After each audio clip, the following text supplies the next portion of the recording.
We're so glad you're here. We believe in bringing in experts to inspire and to educate women so that they can live empowered, fulfilled, and successful lives. When women support women, we change the world. Here we go. You're going to love this program. Hey, Barbara. Hi, Nancy. I have one favor before we get started. Can you send some warmth and sunshine to Chicago? Yeah, I would be happy to. Thank It is you. quite beautiful down here today. So, Barbara, who do we have on the recharge today? Our guest today is truly a Renaissance woman. She is a disruptor, entrepreneur, advocate, investor, speaker, podcaster, opera singer, and fabulous mother and spouse. And this is the shortened list. Our guest is Genevieve Thiers. Welcome, Genevieve. Good morning. We are so looking forward to this conversation. So Genevieve's first company, SitterCity.com, is the first U.S. company to take caregiving services online, and today has millions of users worldwide. And since selling the business, Genevieve has invested in businesses of 15 women tech CEOs and in over 50 female political candidates. She believes that when it comes to politics, women need to form a squad around each other, which is why she regularly hosts political fundraisers in her home. She also manifests this belief through various projects. She's the co-executive producer and political tech trainer for the series Run. Genevieve is also the author of #TechYourself. It's the first ever political tech playbook for candidates running for office. And since March 2019, she's trained over 1,000 women on how to use tech in their campaigns and is one of the foremost thinkers when it comes to tech and politics in the country. She also created the Chicago-based New Founders Conference, which is a political TED. And her latest venture has been a podcast in crypto, because that's, again, the belief that more women need to break through barriers, and crypto is one of those. Enough of this intro and conversation. Let's just hear from Genevieve. Thanks, Barbara. That is a very fun intro. I really appreciate you putting it all out there, because I do tend to do a lot.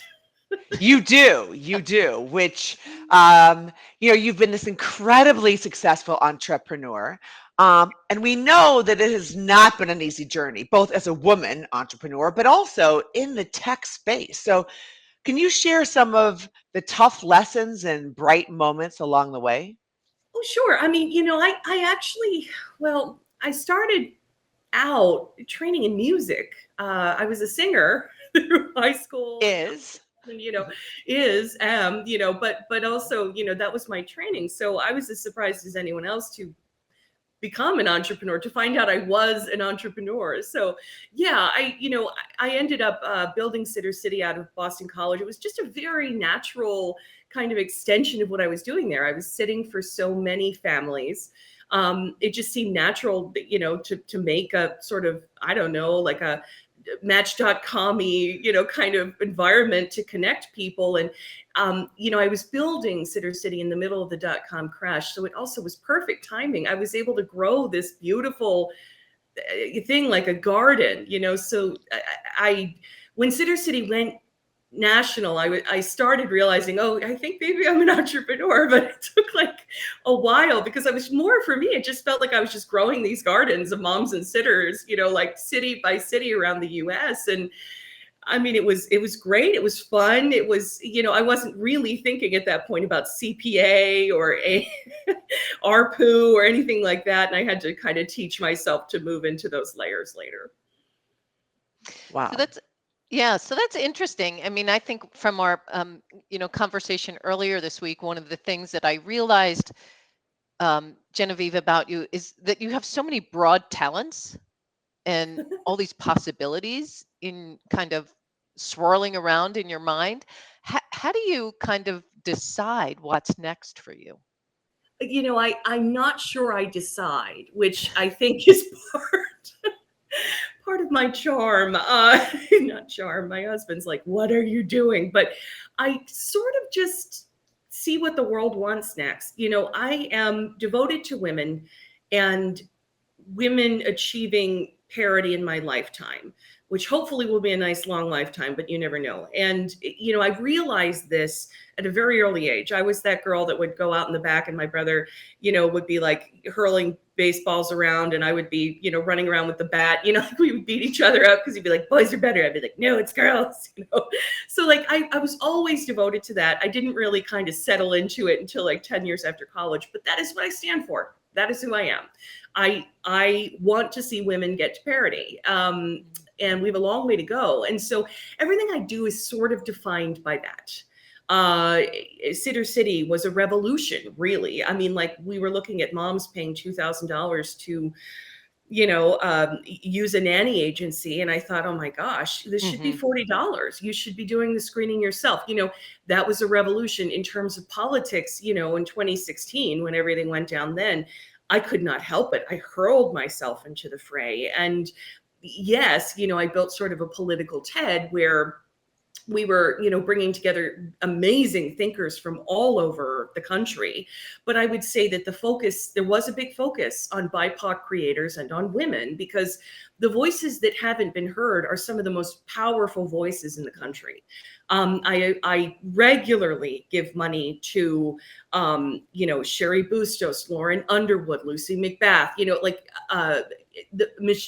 gosh, I'm just thinking of a million women I want to name right now. Marie Newman, they're so powerful, these women that are running, but the unconscious bias they face is so hard that, those of us that don't have the bias should be throwing ourselves behind them. And then, yes, I've invested in women in tech. I think, there's a million more ways I'll support women in my lifetime, but, for right now, that's what I've done so far. Yeah, and in the tech space. So, as an entrepreneur, tell us about, was it hard to get funding? Is that also what's inspired you to fund women because of some of the biases from a gender perspective, or help us learn what inspires you to support these other women?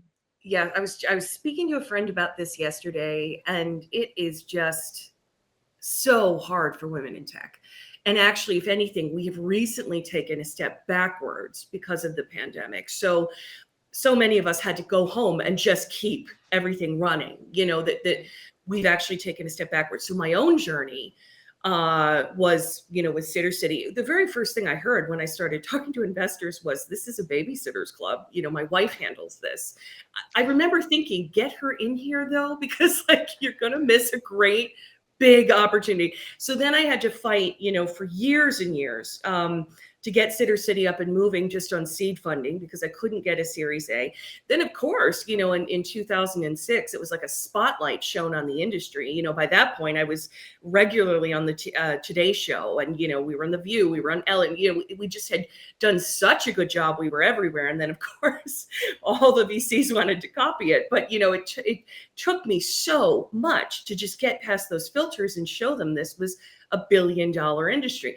So, that theme kind of continued, I had a great board of dads, but it was me and 7 men, that was just normal. The majority of venture capitalists are guys. It's the way the world span out, and just these things that you notice when you're the woman in the room. It was a 20-year experience. And I remember at the very end, we had some board members kind of shift around, and 2 women came onto the board. And then somebody else had left the board. It's just kind of boards, they grow, they change.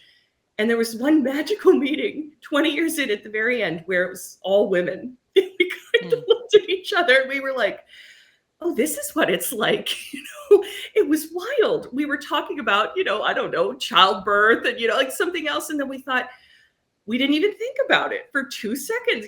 There were 5 women in this room. And I just thought, wow, I wish it had been this way the whole way through. I loved my investors. They were great, but it's very, very stacked against you. So when I started investing in women, it was actually amazing. There's this incredible entrepreneur here in Chicago called Coco Mears. She works with the also incredible Marcy Capron.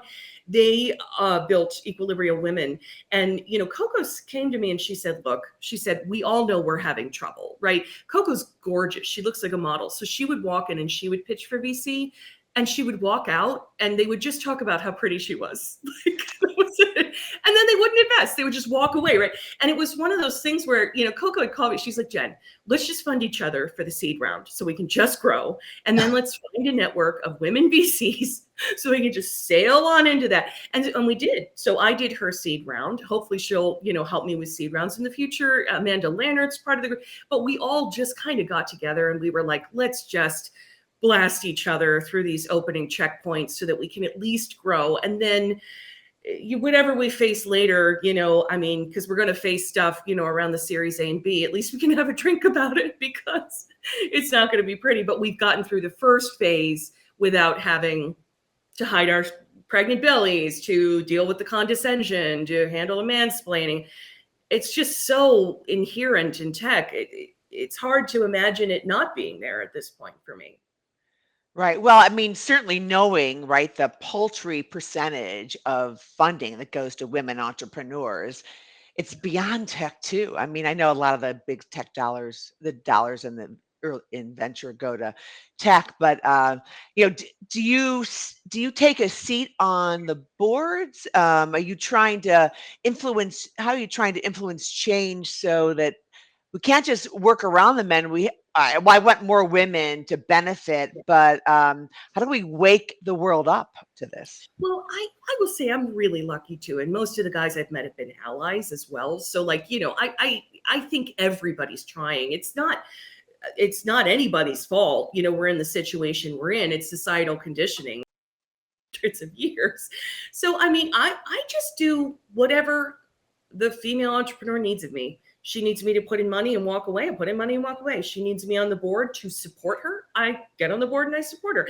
I think my most valuable work has been after I've invested and taken a board seat, because I'm so protective of these women. I have dealt with situations of like a really horrible bully, right, coming in and just painting this is hysterical or that is over emotional. I've dealt with all of that. So if I see a whiff of that aimed at that woman, I just charge. Your mama bear. I do not allow it to Yeah. happen. It's almost like I'm the mom on the call. Yeah, I am not going to let it happen. And if any shenanigans go on trying to remove the woman, I will do that. I will charge again. I will not let it happen. I've gone in with women that I haven't funded or I'm not on the board. I will go in with them anyway, and I will handle what's called a question barrage. So in the venture capital world, there's a thing that guys tend to do. It's just a guy thing, think about it. They beat each other up on the playground, right? Whereas girls, we're like at Ming Dynasty level sophistication, right? In fourth grade. So we're poisoning each other's gloves, right? While the men are outside beating each other in the face. So guys think about this sometimes, when they're in business, and they'll do what's called a question barrage, where they'll fire questions at you so fast that you can't quite get your thoughts in order, right? And this is I've actually done intensive studies on this. Our brains are wired slightly differently as women. So our information has to go through this frontal cortex area where we have emotional processing before it goes around to the communication center.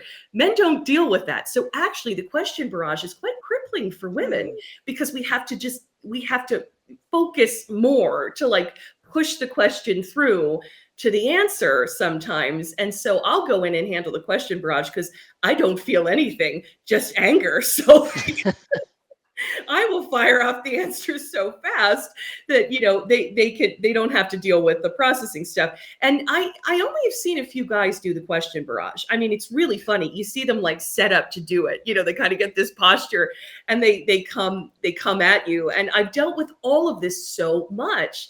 I'm what I wanted to have. I'm what I needed to have back when I was running Sitter City. And they're just, I wish there'd been someone for me, but there isn't. So I'll be what I needed for them, That's awesome. Yeah. So when did you first realize that you have this ability to channel your talents and disrupt the status quo? And, you have this awesome confidence. Is that because of your success, or where did that come from? High functioning OCD. Sorry, but I'm very happy to disrupt. I mean, here's what I will say. I'm really stubborn and I get mad a lot and I'm super loud. So, I mean, and I'm not trying to do that thing where I'm like, oh, like it wasn't me. It was, this old thing. I'm not doing that. But I really will say that there,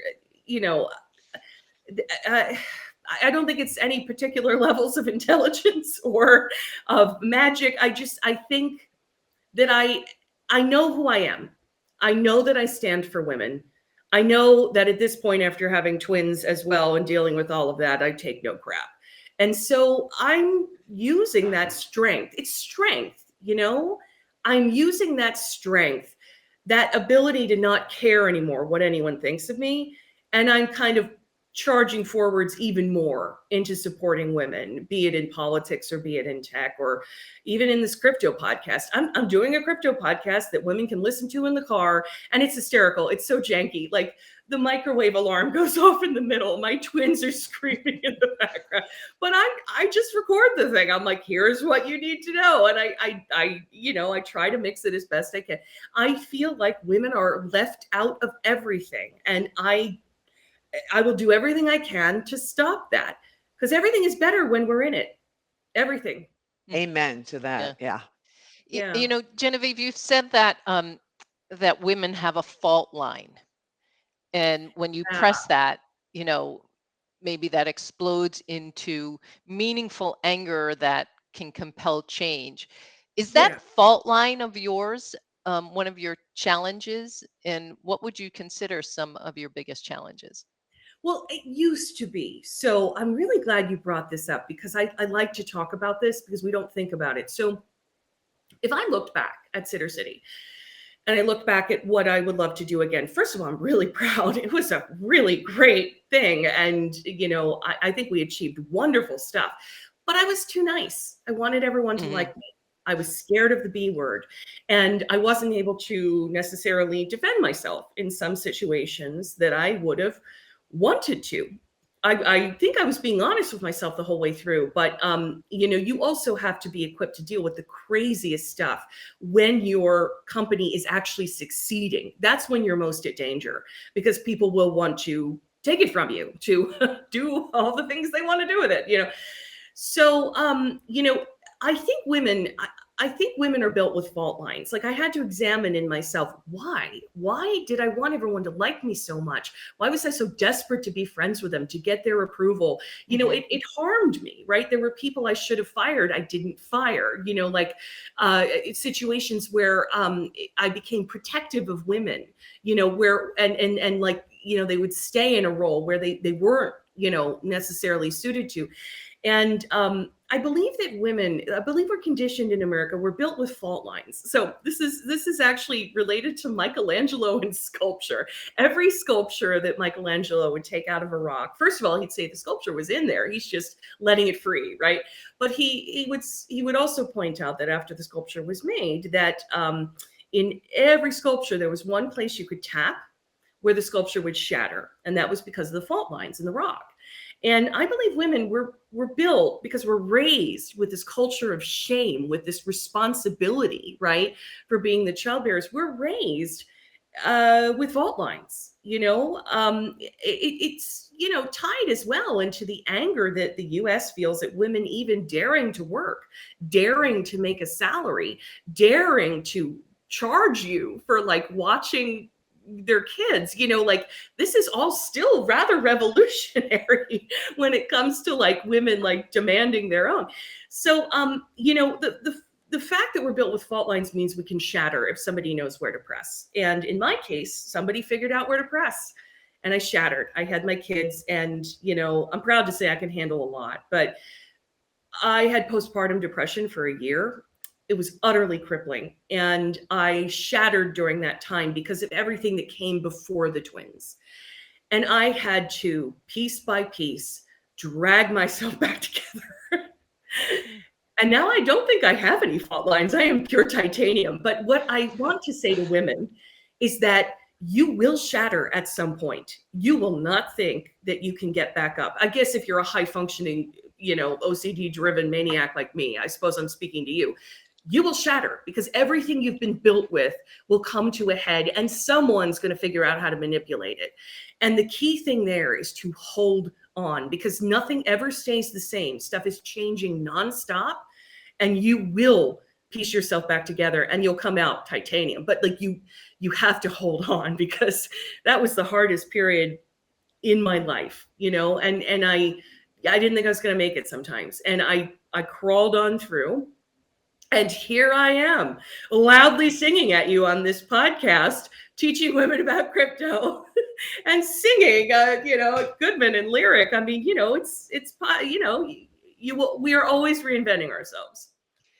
Yeah, I think that that willingness to be vulnerable when you're this incredibly strong person that everyone assumed was titanium beforehand, before the crack, is really big. Strong. You see, I don't feel like I'm strong. You're saying this, and I'm like, that's great. But I think it's important to point out, inside, I'm a mess. I just turned 44. I'm like, does anybody want me on stage anymore? So I just, I didn't mean to cut you off there, but I really think it's important that, anybody looking at me is like, man, she's so strong. I am not strong. You know what I mean? Like, I can't even figure out which coffee I want to buy at Starbucks in the morning. I think I fake it real well. And that's the lesson.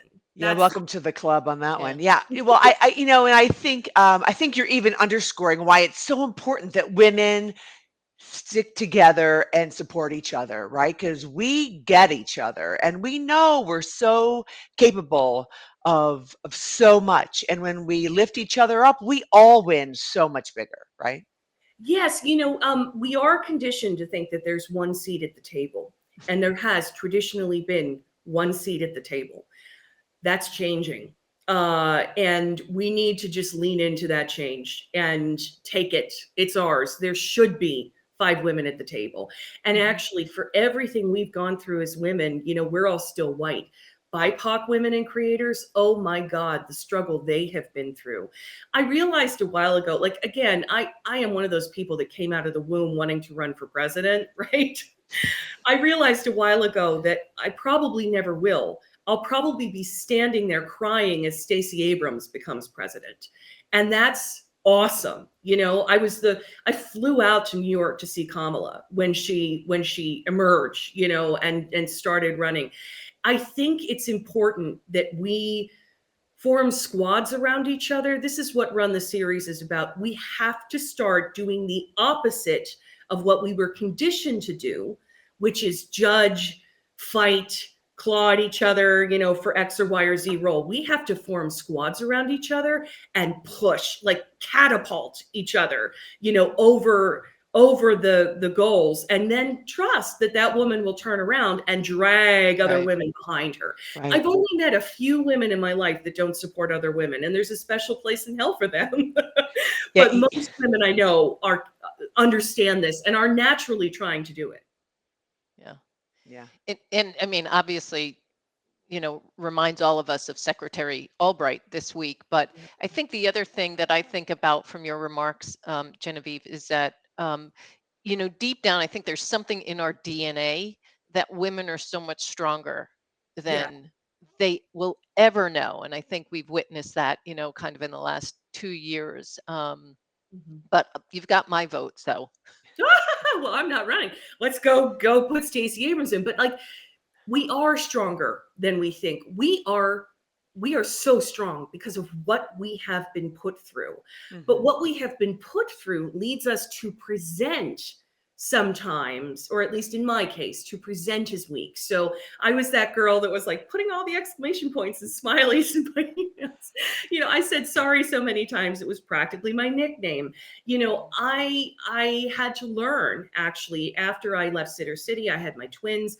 I had to go back. I had been singing, but not a lot. So I had to go retrain in acting. And I learned that I hunch, I make myself smaller. And I had, through a series of hysterical acting teachers, like I had to learn to take up space. I am a 5'10" woman with big feet and a large nose. I look like a Muppet, and I need to own that I enjoy it, you know. I had to learn as well, like with acting, like my whole life, it's like I played a role. So back with Sitter City, I was trying to be Mary Poppins. I was trying to be beautiful, small Julie Andrews, dancing and singing about. And I realized recently, I'm Jane Lynch. I love Jane Lynch. I am her. Auditioning for Christine and Phantom and realizing you're Carlotta, you know, like I am tough and strong and hilarious because look at me, right? And you know, like I needed to learn to completely own my space Amen to and that. just Yeah. be unapologetically and not hunch and be loud, and I'm still doing it. I still have to recorrect myself though with the hunching. And I honestly every day take 3 sorries out of an email and at least 10 smiley faces, you know. It's a constant battle. It's a constant thing. Yeah, I was on a call with my daughter recently, and I had to stop her and tell her to stop apologizing. I'm trying to break the cycle earlier since I, for decades, have been struggling with too many sorries also. You never hear that you, from men. We don't need to apologize at all. We have to stop. So. May we all have the confidence of an 18-year-old white man in a hoodie. That's my new statement. May we all fake the confidence of an 18-year-old white man in a hoodie because they walk in and get funded off of a deck in tech. And it's like, I have to go out and create a $3.2 million company before I'll get it. You know, it's just, Yeah. it's That's wild. crazy, right? Yeah. So Yeah. this is a tough question for you, or it might be a tough answer, but I've got to know, how do you practice self-care? Like, how do you pause to breathe? What is Or that? do you? Well, or do I? You know, I will tell you this: when I walk into voice lessons, it takes me about 5 minutes of my teacher screaming at me to breathe before I'm actually truly singing. You know, like I'll come in and I'll be singing like Julie Andrews again, you know, like, and she'll be like, breathe. And then I'll be like, oh, you know, like the sound actually comes out, you know, but I have to like center in me, you know, and start breathing. And it's a reminder of how little I breathe in my everyday life. I don't think I practice self-care. I try. I want to. I do go to the spa. I will say that because I get so crippled like from typing and writing that I have to, you know, to actually be able to function. And I try every now and then to do like a calm meditation. That's something I'll layer in maybe once a week. The only other place I really find it is singing. Not on stage, that's work. Not in a concert, that's work. But like if I'm doing the dishes and I'll be singing something, that I'll walk out of that thinking, oh, I feel great, you know. So I guess I'm sort of, I don't know, a lot of us I think just kind of like begin to regulate into it during our day. I'd love to be one of those people that spontaneously goes and finds it, but I don't think I do. I think it's more like, you know, if my body needs it, it will find it somewhere, you know, as I sort of plunge along here. That's, you know, I don't think I'm particularly a good leader in that respect. I should be doing more. Okay, no shoulds. Oh, there we go. Um, Did you Although see? you are the first woman Sorry. who has Oh my gosh. and then you apologized. Not sorry. You're the first woman who's infused self-care and dishwashing in the same phrase. That's a Put first. all three together: singing, dishwasher, and I don't know, what is it? Self-soothing. It works. It's like therapy, you know, almost.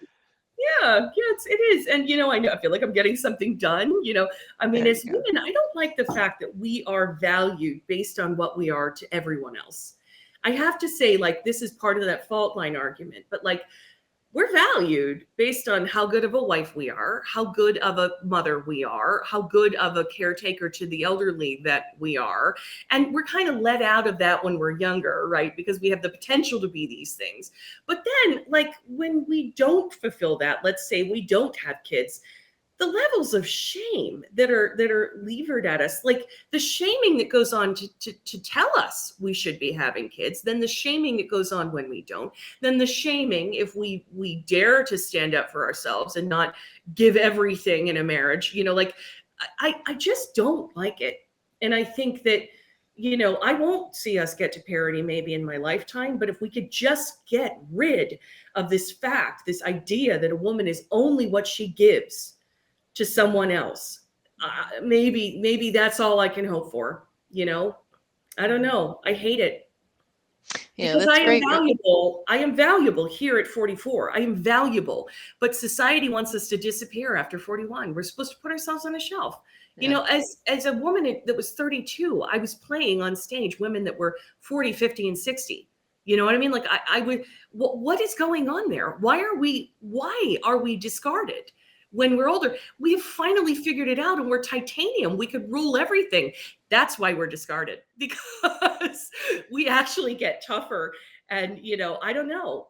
I just Well, think I that think it inspires fear on, inspires in fear. others She because we shrills. are so strong. My mother. Right. But it's Yeah. like she scared everyone. That's why Hillary didn't win. Yeah. Yeah. So I'm going to pivot here for a moment, Genevieve. So you've been so good in supporting and funding so many women and other people. How have you been intentional in securing your own financial security for you and your family? Right. So, again, I'm sort of surprised I'm here at all. I was that person that, like, I would sing Phantom of the Opera so much my parents would put me in the basement, and my life, like as a teenager, was like bouncing checks. They were so worried about me. When I did finally start Sitter City, I didn't have money for quite a while. You know what I mean? Like we kind of cashed out in the Series B round, thank God. And that was just, I didn't know what to do with it when I got it. I honestly had no idea. I mean, now my husband's family has a family office, and thank goodness they were able to give me some guidance. But, after paying off my college loans, and like doing the basic stuff that you would do, paying them off for some of my siblings as well, you know what I mean? Then I kind of moved into this, oh my goodness, I should sit on it like an egg. and I kind of sat there for a little while until like there was a woman entrepreneur in the area who found me at an 1871 event, and she was like, you should be playing it forwards. And I remember being angry when she said that. I remember thinking, I have just made it through this Titanic fight. I need you to let me Scrooge McDuck here for like 2 minutes, because it was amazing that I made it through that barrier, right? And then I just calmed down for a second, gave it a day or two, and I was like, she's right. So Mm-hmm. I went to my family office and I said, I want to start angel investing. I had to learn about a safe. I had to learn about the documents. I had to learn about valuations. I had to, and then I had to walk women through that. And then, I started making my own accounts. I started, putting together my own saving strategies other than the very brilliant ones they were recommending, and then I started, opening a crypto wallet, and I've actually gotten quite good at all this now, but I just sort of leaned into the fact that I had to play it forwards. And, I will say it's not that I was intentionally not good at this. Like with Sitter City, for example, with all the Series A and B documents and the venture debt and all that stuff, I would force myself word for word through the documentation till I understood it. I mean, that is just the most painful thing in the world. It's not like I didn't do that, but when it came to my own finances, I had this feeling of like, oh, that's not important. And you know what? It's everything. It was massively more important than the venture funding I was raising for my company. I had to like switch myself completely in the other direction of like, I need to make sure I'm okay. No matter what, I need to make sure I'm okay. And here's how I'm going to do it with X, Y, and Z. So Well, we're I hope so outwardly focused on everybody else exactly. that we never focus inwardly on ourselves, especially when it comes to our finances. I was taking care of them, and I wasn't taking care of me as we were taught. Right. So if you waved your magic wand, what what is the one change you'd want to create in the world today? Well, I do wonder what a world where women were equal looks like. I remember my husband worked in the tech team for Obama 2012, and I remember actually back when he won in '08, was it? Yeah, it was '08. I remember being there that day. Like Dan and I had fought in that campaign too. And I remember the cheer that went up when he won. I was standing there in person in where was it? It was Millennium Park. There was a huge event, and the moment he won, the euphoria that went over the crowd, and we were dancing through the streets, right? And then the next day, I remember I was logging into, I think it was Obama headquarters or something. I don't remember, but I was going in because I'd been volunteering, and I remember I crossed the gate to go in the building, right, at the Aon Center, and the security guard was Black, and he looked at me, and he said, "ID, please." But like his eyes said, "We're equal now. We are equal now." And my eyes were like, yes, we are. It's like this moment, and nothing was said, but the actual, like, the fact that he looked at me that way and I was able to look back that way. I just want that for women. I just want that so much. What is that moment where we walk in somewhere and are able to look and say, we're equal now? We are not there yet. And I don't know if I'm going to see it in my lifetime because the pandemic has set us back so much. And I don't know. Ukraine war, I just don't know if we're going to get there. And if we could get there, it would be such a world, Hopefully in your son's lifetimes. Well, it'll be interesting to see how life evolves for them, huh? Yeah, I hope so. I'm teaching them to be feminists, but who knows? Good for you. And is there anything that we haven't talked about that you'd like to share with us today? No, not really. I mean, I will share the location of my crypto podcast because I think it is actually quite important for women to learn about Web3, Great. crypto, staking. Yeah, you can just find it at bitesizecrypto.nft. That's BYTE, bitesizecrypto.nft, or we have a Facebook page. And if you Google my name on Spotify, it pops right up. But in the first episode, it's really funny. I got my friend Ari and I just gave her $400. And I was like, we're going to open a wallet and buy an NFT. It took 10 days. 10 days to get it done. And it took me that long too. So I was testing a thesis, but I blogged the whole thing right on Facebook on the page. And it's a hard world for women. It's deliberately exclusionary. But if you follow this hysterical journey, right, in the first podcast, you can come out of it knowing how to do this, right? Because we walk you through every pitfall. And I just don't want women missing out on another big thing while everyone else gets to play in the sandbox, Great. Well, thank you for all that you do for women, for all that you initially did for moms to help find a caregiver that much easier. We continue, all of us, to benefit from your generosity and your brilliance. And thanks for sharing it with us today.